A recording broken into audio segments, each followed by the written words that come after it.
Before we commence any lecture, we always must and have to make mention of our brothers and sisters in Gaza, in Palestine. Nothing, no gathering should start, no lecture should begin, no new topic should be spoken about without mentioning our brothers and sisters. And no gathering should finish without dua for them. Even if you recite Quran, or even after your salah, it continues. Brothers and sisters, one thing I want to say, our brothers and sisters are still going through enormous, horrible atrocities, especially the children. And I know that you've all seen enough of it, and it's never enough. You're seeing too much of it, so you know what's going on. And some of the highlights that I want to mention here, and I'm talking not only to Muslims, I'm talking to Muslims and non-Muslims, I'm talking to the world. You don't really need a religion to tell you that injustice is wrong. Religion, for us, Islam, just gives it more meaning to stand up for justice against injustice, because we connect it to the hereafter as well. But any human being is born with this natural disposition. We call it in Islam fitrah. As soon as you see a baby that has lost their mum and dad, a child that's looking for food and they see a dummy hanging on their neck and they try to suckle from the dummy thinking it's food. Another baby that looks like an old man because of stress and worry. And other children ripped apart. Mothers who were left without families and husbands. Husbands left and lost all their children and wife and families being torn apart. We don't need to give a lecture about it. The fitrah, the natural human being, his or her heart reacts. Unless there is a sickening sickness in this person's heart. And truly there are these types of people. Allah subhanahu wa ta'ala does say it in the Quran in Surah Al-Baqarah, when He is referring to the children of Israel at the time of Moses. When they kept telling him who killed the guy, and he said slaughter a cow, and they wouldn't settle for a simple answer.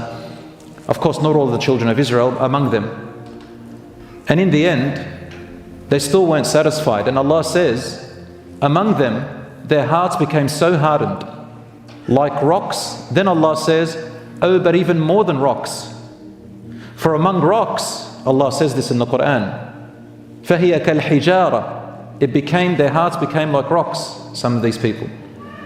أو أشد قسوة, Allah says, oh no, but even harder than rocks. وإن من الحجارة لما يتفجر منه الأنهار, because some rocks, rivers and water have gushed out of them, even hard rocks.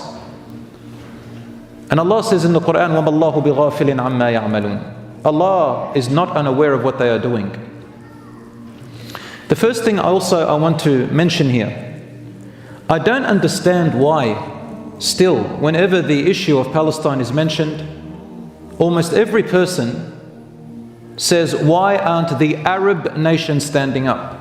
The Arabs, the Arab nations, the Arabs. Whoever made this an Arab issue? It is not an Arab issue, it's an issue of justice. They just happen to be Arabs. Whoever is doing this has turned into an ethnic Arab versus Jew thing. It's not. This is a whole world thing. Muslim, non-Muslim, doesn't matter who they are, Arab, non-Arab. Even among the Jews are crying when they see these atrocities, those who have a heart. It's gone beyond measure. It's an issue of justice for the world. And I have hope, alhamdulillah, the world is changing. Man, you cannot mess with this new generation, this Gen Z generation, millennials. They will destroy you mentally, and they have the power with social media, mashallah. The ideas they come up with puts pressure. So it's not an Arab thing. It's an issue of oppression and justice, which affects everybody. That's number one. Number two, I still hear people asking the wrong question.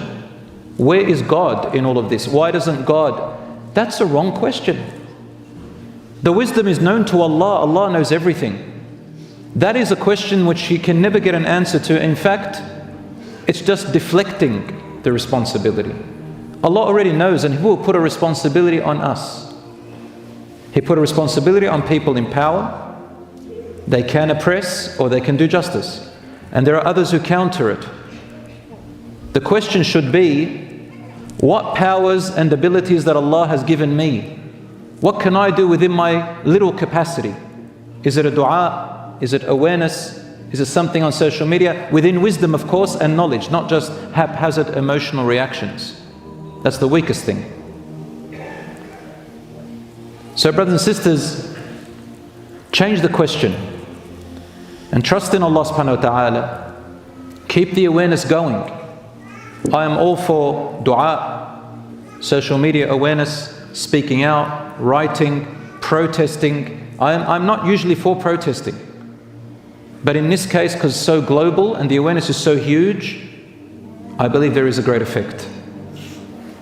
And now they're doing this blocking of celebrities. I never thought one day young people will block celebrities. We used to always fight and say, don't give these celebrities too much praise. But what I'm seeing is that there's some kind of awareness that didn't exist before. And Allah subhanahu wa ta'ala tells us in the Quran that anyone in power who transgresses the limits to become oppressive, soon their end comes and someone else replaces them. Anyone, regardless of what religion you are, even Muslim. Allah says in the Quran, وَتِلْكَ الْقُرَىٰ أَهْلَكْنَاهُمْ لَمَّا ظَلَمُوا وَجَعَلْنَا لِمَهْلِكِهِمْ مَوْعِدًا. Such were the examples of other civilizations. We destroyed them when they oppressed. Their oppression went beyond all bounds for a long time. وَجَعَلْنَا لِمَهْلِكِهِمْ مَوْعِدًا. We did not destroy them immediately, but we made an appointed time. We gave them time for an appointed time. Our scholars say, إِنَّ اللَّهَ يُمْهِلُ وَلَا يُهْمِلُ. Allah gives people time, but He is not neglectful. My brothers and sisters, let us make dua for our brothers and sisters in Gaza, especially now in Rafah. Oh Allah, most gracious, most powerful, protect our brothers and sisters in Rafah. Oh Allah, change their state from oppression to justice. Oh Allah, lift the dhulm sooner than later. Oh Allah, guide us to the straight path and unite us upon goodness and justice. We ask Allah subhanahu wa ta'ala to forgive our shortcomings. We ask Allah subhanahu wa ta'ala to have mercy upon their dead ones and to protect their children and their women, their widows, their fathers who are left without families. We ask Allah subhanahu wa ta'ala to make their children awaiting for them at the fountain of Rasulullah sallallahu alaihi wasallam and at the doors of Jannah. May Allah accept their martyrs. Ameen ya Rabbal Alamin.